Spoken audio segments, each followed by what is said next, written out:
listening to Skeptoid. I'm Brian Dunning from Skeptoid.com. Draining the Holy Grail. Regardless of whether they come in the person of Indiana Jones or Monty Python, fictional characters have been pursuing the Holy Grail for centuries. It is, according to tradition, the cup from which Jesus drank at the Last Supper, and that held his blood as he died on the cross, and consequently would be the most valuable and extraordinary artifact in the history of Christendom. Does it exist today in the vaults of some great cathedral? Was it used by its first-century owners until it crumbled away? What do the scriptures tell us about who had it last, where it was, and where it might be now? Today we're going to see what's actually known about the Holy Grail, and if we're lucky, we may conclude where it might be. Now, the first thing we have to do when looking into the Holy Grail is to stop talking about the Da Vinci Code. Dan Brown's 2003 thriller novel was set in a world in which some popular alternative histories of Christianity were all true, and among these was a claim that the Holy Grail referred not to a cup, but to the womb of Mary Magdalene, who bore Jesus' children. These ideas were central to the plot of the book, and, controversial as they were, central to its commercial success as well. Brown has always insisted that virtually all of these alternative histories are true. However, as he is its author and very much a partner in his publisher's pursuit of profitable returns, we have little reason to suspect that Brown truly believes much of this. It's marketing for a fiction novel. As has been noted by pretty much everyone who has previously written on this subject, the bulk of the Da Vinci Code's historical background is lifted from the 1982 book The Holy Blood and the Holy Grail, written by 3 British conspiracy theorists and dismissed by virtually all legitimate historians, and which we'll talk more about later. The bottom line is that nothing in the Da Vinci Code has any role to play in a serious examination of the historicity of the Holy Grail. As the Holy Grail's story is that it plays a key role in the final days of Jesus, we might be inclined to turn first to the Bible to learn whatever we can about it. And this is where we hit our first stumbling block, and you either already know this, or if you don't, will likely be very surprised to learn it. The Grail does not appear anywhere in the Bible at all. Nowhere. Not the slightest reference. Some people have tried to shoehorn random biblical mentions of cups and claim those must have been it, but such efforts are all painfully weak.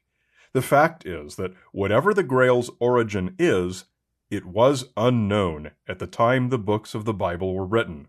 Surely an important plot point like Jesus' blood being collected while he was on the cross would not have been omitted by the authors. The most likely explanation for why it's not in there is because that part of the story did not yet exist. So this answers one of our initial questions, which is where the Grail might have ended up at the conclusion of the Bible stories. That is nowhere. But the Bible is not the only ancient text that omits any mention of the Holy Grail. In fact, it is not present in any ancient texts from the entire first millennium CE.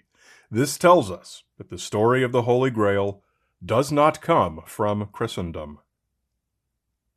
In 1136, the Welsh cleric Geoffrey of Monmouth published a series of volumes in Latin titled Historia Regum Britannia, the History of the Kings of Britain. In it, he introduced a king known only from short snippets of various Celtic and Welsh poems, a king by the name of Arthur. Geoffrey's Arthur was an heroic character with golden armor, whose sword and lance were both named, and who was undefeatable in battle. Geoffrey introduced the characters of Merlin, Guinevere, Uther Pendragon, and Mordred. Geoffrey's Historia was so influential that it became the bed from which all later Arthurian legends germinated.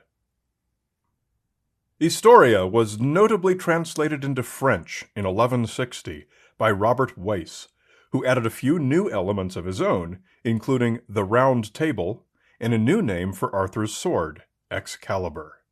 And it was this translation into French that yielded the richest parts of the legend we know today. French poets seized upon the story and wrote what we might describe today as fan fiction, new stories set in the Arthurian world. And so it was in this context, a literary era in which French poets cranked out Arthurian stories like they were comic books, that one of the most influential appeared. In 1190, the poet Chrétien de Troyes conceived the heroic character of a young knight named Percival in his poem Le Conte des Graal, the story of the Grail, which he left incomplete, as he died literally mid-sentence. Percival's tale was the epic of a quest given to Arthur's Knights of the Round Table to find a lost talisman, the Holy Grail, which might restore the chivalry and honor of Arthur's court. What was it?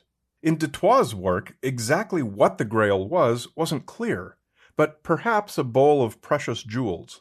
In other authors' works that soon followed, the Grail may have been a magical stone, a platter, even a book. Exactly what it was didn't really matter. As a literary device, it was simply the object of a quest. But the reason you know about King Arthur today has less to do with 12th century French pulp fiction and more to do with the 1485 publication of Le Mort d'Arthur, The Death of Arthur, an English-language compilation and expansion of all the stories that had come before. Nearly all of these had been in French, so this book was really the first large-scale introduction of King Arthur to English-speaking audiences. It was written by a Sir Thomas Malory, but a number of men bore that name at that time, and it's not known for sure which Sir Thomas Malory was the author. This book is the source material for virtually any movie or TV show you might watch today about King Arthur. Most significantly, Le Mort d'Arthur was the first time that crucial elements were added to the Grail part of the story. Malory defined the Grail unambiguously as a golden chalice, and introduced the story elements of it having been the cup used by Jesus at the Last Supper, and also used to collect his blood as he died on the cross. Within literary studies is a field called textual criticism, which is the study of variations of a given story or manuscript over time. And within textual criticism is a specialty called stemmatics, a quantitative approach that plots variations of a story on a sort of family tree, which can be used to illustrate the descent of certain storylines, and such things as the appearance or disappearance of certain characters or other story elements within a canon. Through stemmatics, we can get a reliable sense of when certain story elements, such as a Holy Grail, for example, were added to an existing canon, such as Arthurian legend. Together with the actual texts themselves, this is what constitutes the empirical evidence that there was no Holy Grail in the days of Jesus. Indeed, not until nearly 1,200 years later. Therefore, it was never the cup of Christ, and never held his blood as he died on the cross, or anyone else's blood anywhere. It was a fictional plot element in Arthurian legend. It was the central talisman of Percival's quest, no more and no less. Over the next 800 years, awareness of the Grail story gradually intertwined with Christian beliefs, and the general public came to believe it was an actual Christian relic. By 1543, theologian John Calvin described several of the at least 20 actual vessels throughout Europe, each of which was claimed by its stewards to be the actual Holy Grail of legend. So we can forgive the casual reader of the 20th century for defaulting to the same assumption. The Holy Blood and the Holy Grail was published in 1982 by a trio of conspiracy theorists, Michael Bagent, Richard Lee, and Henry Lincoln. Later editions were republished as Holy Blood, Holy Grail. The book was a follow-up to 3 episodes of the BBC documentary series Chronicle, which were written and presented by Lincoln. The authors were inspired by a well-known coincidence of the spelling of 2 terms in Old French, first pointed out in the 15th century, sang Graal, holy dish, and sang réal, royal blood. It was a classic case of hyperactive pattern spotting that characterizes so many conspiratorial beliefs. This pattern matching permeated their claims. For example, if the Grail really referred to a royal bloodline, the Grail's cup-like shape could be a metaphor for a woman's womb, perhaps in the shape of the letter V. Bagent, Lee, and Lincoln then pointed out V-like shapes everywhere they could find them, a few of which are dramatized in the book and movie The Da Vinci Code, wherein one of the characters highlights the shape of a V in the center of Da Vinci's painting, The Last Supper. Was Da Vinci trying to tell us something? Well, to draw that conclusion, we'd have to start with the assumption that any time two lines meet at an angle in a painting, the artist was conveying a hidden message containing a specific historical account of something, moreover, an important alternate history, the details of which he expected people to simply divine. Do all angles in all paintings mean this same thing? Do all angles in all artworks secretly represent different alternate histories? Or is another explanation that the pattern matching of these three conspiracy theorist authors was simply stuck in overdrive? This tendency is called apophenia, the abnormal perception of patterns and meaning where none exists. From the field of logical reasoning errors, discussed in detail in Skeptoid number 297, apophenia is a type 1 error, a false positive. Much more informally, such false perceptions are sometimes referred to as blobsquatches. The term blobsquatch comes from the world of Bigfoot hunters, some of whom are notorious for presenting an unremarkable photo of a forest scene with numerous circles and arrows drawn on it, each supposedly representing where a Bigfoot is hiding. Virtually the entire book, The Holy Blood and the Holy Grail, consists of apophenic blobsquatches, instances where these three authors were fooled by the many historical false positives piled onto this narrative over the centuries since the poet Destois first conceived of the romantic tale of young Percival, Knight of the Round Table.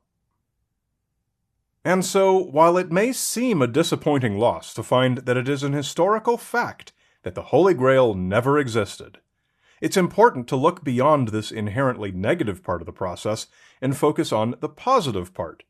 It is interesting and informative to understand how the Arthurian legend was built over the centuries, and how parts of it, like the Grail, bled into the popular culture of the day and were reformed into history that people took for fact.